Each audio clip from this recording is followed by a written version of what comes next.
the short answer is don't believe them. Look, the best thing that can happen to a general contractor, the best gift you can give a general contractor, is to believe that when they say it's a take it or leave it contract, that you have to sign on the dotted line without changing a comma, without changing any single word, and get it back to them.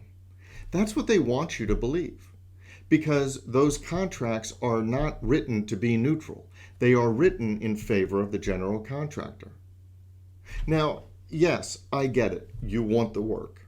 And I also get that the general contractors are not going to open up negotiations on every single provision and every single sentence. But let's take a moment to appreciate the value of your work, your expertise, and your company.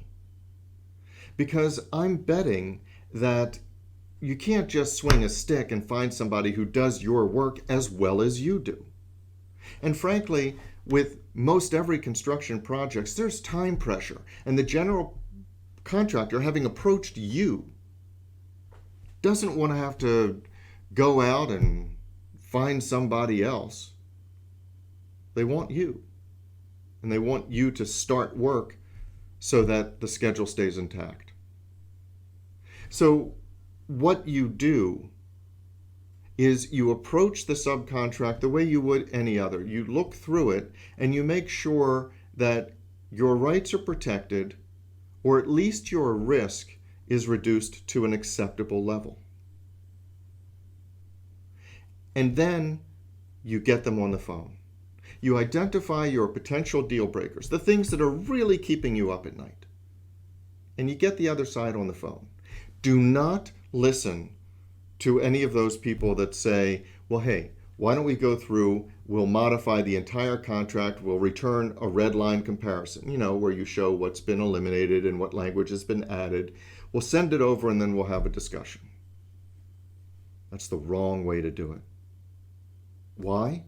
Because even if the general contractor isn't exactly telling the truth that it's a pure take it or leave it contract, chances are it is telling the truth that they want to keep negotiations and possible changes to a minimum. So have the phone call first.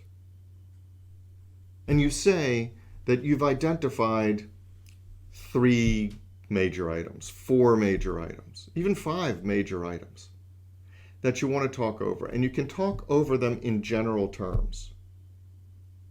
Let's say one of the items is notice and opportunity to cure. That's what you want. Notice and opportunity to cure. So you have a conversation and you say, look, I understand that you as the general contractor, you've got to hold us accountable, and you've got to have the right to terminate us if need be, supplement our forces, withhold funds. I understand how the business works. We've been in this industry a long time. But here's what we really need to see. We just want written notice specifying the problem, and we want a reasonable opportunity to cure before you take any action that really hurts us, before you suspend us, before you terminate us, before you supplement our forces and assess a pretty significant back charge. All we want is notice and a reasonable opportunity to cure.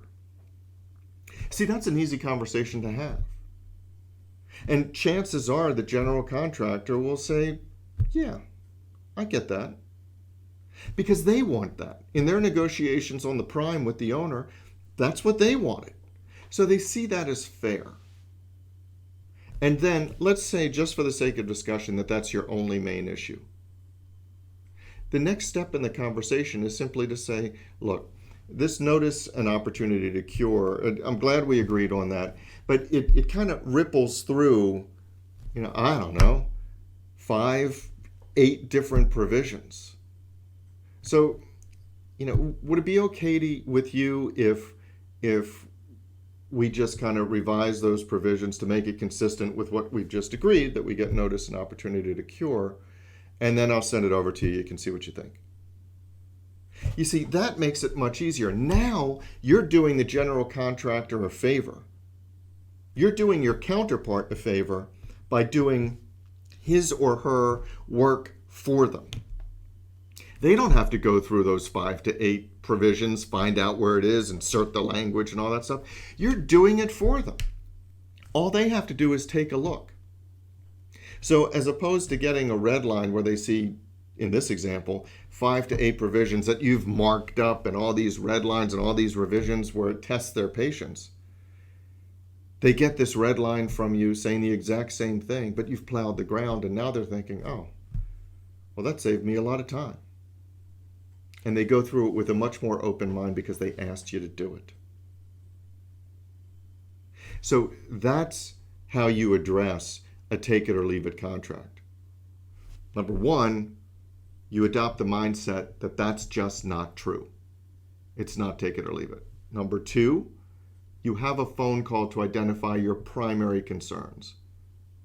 Number three, you ask permission to send over a red line, to making the changes consistent with the agreement. And number four, you wait for modification. That's how you reach your agreement.